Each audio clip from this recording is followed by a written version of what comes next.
اجاز صاحب.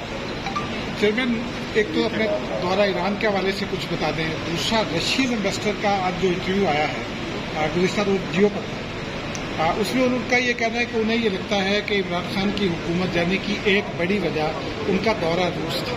اس حوالے سے آپ کیا کہیں؟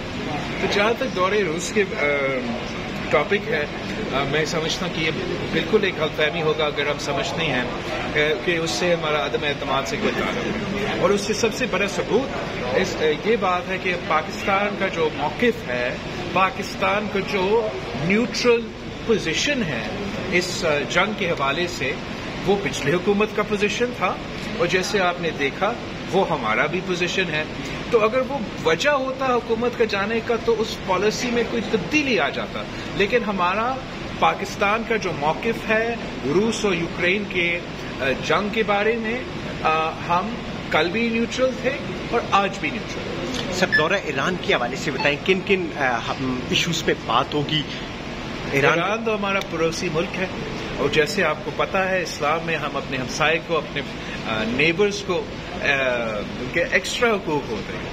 لیکن ہم سمجھتے ہیں کہ پاکستان کے عوام اور ایران کے عوام کے درمیان جو تعلق ہے، جو رشتہ ہے، جو کلچرل افیلیشنز ہے، اسپرچل افیلیشنز ہے، وہ بہت ہی تاریخی ہے. اور جو پاکستان اور ایران کا معاشی انٹریکشنز ہے، جو اکنامک ہمارا کوآپریشن ہے، اس میں بہت پوٹینشیل ہے کہ اس پوٹینشیل کو ہم مزید اس میں اضافہ لیں گے. سر، پاک ایران گیس پائپ لائن کے اوپر بھی بات کی جائے گی سر؟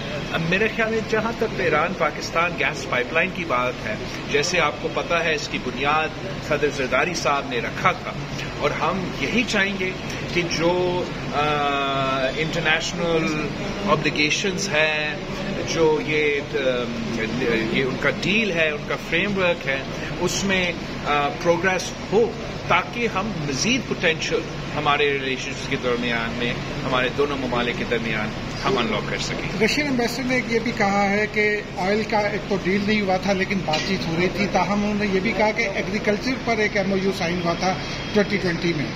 تو کیا پاکستان ابھی بھی ان سے انگیج کر رہا ہے اور کرے گا تاکہ سستا آئل لے سکے؟ ہم تو سارے ممالک سے انگیج کر رہے ہیں، اور خاص طور پہ جو ہمارا غذائی قلت، فوڈ انسیکیورٹی کا مسئلہ ہے نا، وہ میرے لیے بہت پریشان کن ہے. اس لیے پاکستان تو اس جنگ سے پہلے ہمارا